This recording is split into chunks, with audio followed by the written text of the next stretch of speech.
Ladies and gentlemen, we got another Call of Duty Mobile update for you guys. Garena got the update early. I know a lot of you are probably going to be asking down in the comments, when's it coming to global? More than likely, we're reverting back to the update patterns that we've seen previously. So even though last season global got the update first, with season 7 not dropping for another 7 days, more than likely global won't see the update for at least another 2 days. I could be wrong, but based on past patterns, that's what we can most likely expect. Since we do have the Garena version of the game, I do have the opportunity to test out some of the new changes. Now, I don't have every weapon maxed out, so I can't go through all the balance changes, but what we can do is test out the new Switchblade, take a look at some of the new skins, and take a look at the preview of the Mythic. If you guys enjoyed the video, drop a like down below, subscribe if you haven't already, and we'll hop into the action. First, we do want to take a quick look at the inspection for the Mythic Switchblade, courtesy of Leakers on Duty. Definitely a very creative one. As you can see, they kind of turn it into a suitcase, press a button, whole thing flies around, and it turns invisible. Overall, definitely a solid weapon inspection. The gun itself definitely looks pretty dope as well. More than likely going to be buying it. Now, taking a look at the gun itself, as you can see right here, very high mobility, and they're going to kick me out of the game while I'm trying to make a gunsmith? You can see the mobility, not too bad. This is with no attachments. ADS, very, very quick.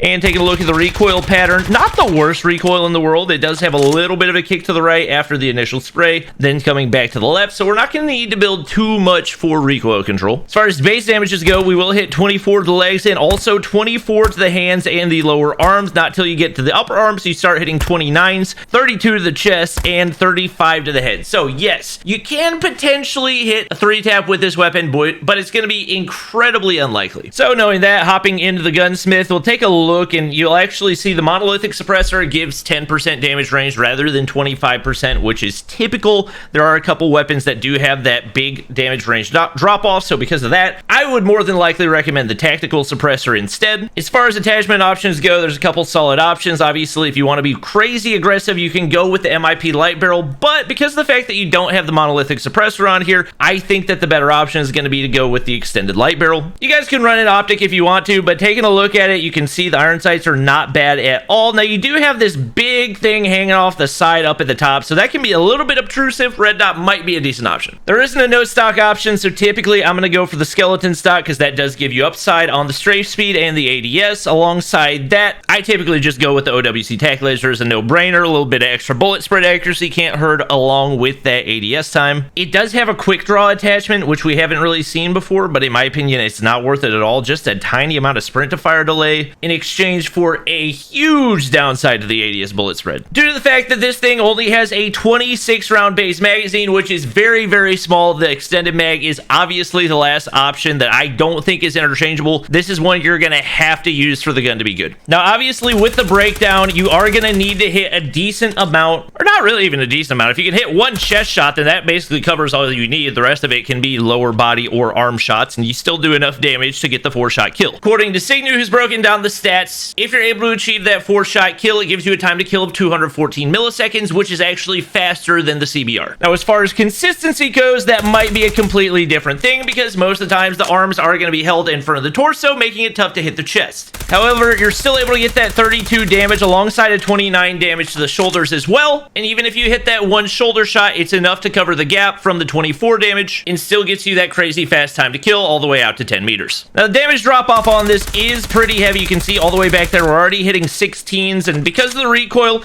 you start to feel it a lot more at range. If you want to use this outside of that 0 to 16 meter range, you're definitely going to need to stack a lot more recoil control. If you don't mind being super slow, the Ranger foregrip might be a great option. That being said, you still don't have great damage range, so typically I wouldn't recommend this build, but just to give you an idea of what it would look like, obviously a lot easier to control that recoil, but more than likely, this thing is primarily going to be used as a substitute for the nerfed MAC-10 and CBR, or the MAC-10 than anything else. Now, obviously, this is still going to have to contend with the KSP, which is becoming more and more popular and starting to look like the #1 option for the upcoming season, but more than likely, this is basically going to be an easier to use option. So, let me know down in the comments whether or not you think the Switchblade is going to be a top 5 gun in the next season of COD Mobile, but that's going to be it for the video. Hope you enjoyed. Drop a like if you did, and we'll see you guys in the next one.